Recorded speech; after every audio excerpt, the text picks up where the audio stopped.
People always say, why do you have to make such a big deal out of it? And it's like, you're right, but you know, what if you had to say like, I'm straight, and your parents started to cry, like, no. If someone said, this pill you take will make you straight, I would have taken it, hands down. Like there was no way I was gonna be gay, no way.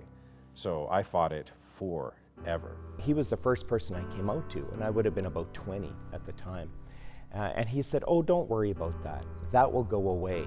So for most of my 20s, I actually believed it would go away. Can you hear anything, everything that I've said?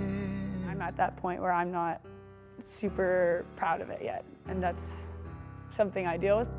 Loneliness slipping in, standing tall on the edge. Little moments where you have to come out all the time, like if I'm talking to an insurance company and I say like my wife needs insurance or put her on my plan and they stumble over their words and you're just like, yeah, I know. Like I have to come out to everybody every day.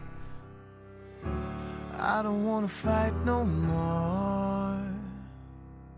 It's telling me I don't have to wait that long. I never had to come out as being Asian, right? It's there. My family knew. My friends knew.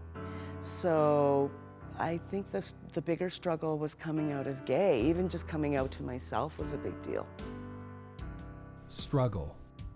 To proceed with difficulty.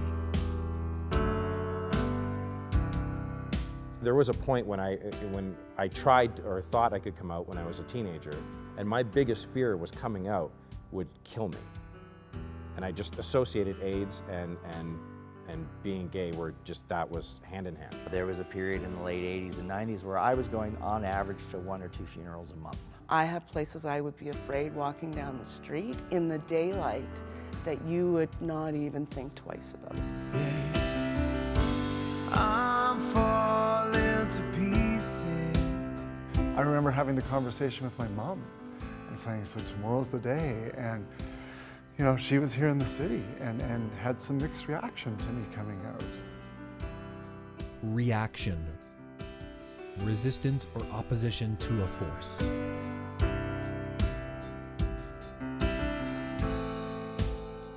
Certainly I was not out in high school, and once it was suspected that I went on massive damage control for the next 6 months to try and repair that.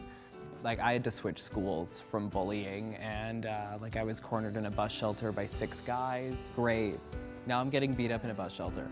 I can go and start a fire. And I was actually considered for suspension over the guys that had actually done anything. Bully. One who is habitually cruel or threatening to others. I can see their faces. Like some people that I was friends with for years, chanting Scott is a fag. It's been an exhausting thing in my life to try and figure out who I need to be when I'm in front of certain people to protect myself. I only came out to my grandmother like 2 years ago when I got engaged to my husband, because I was afraid that she would turn me away. And she looked me in the eye and she said, I just want you to be happy. She got up off her chair and she gave me a huge hug. I can't hold on. Love is love is love is love. What is gone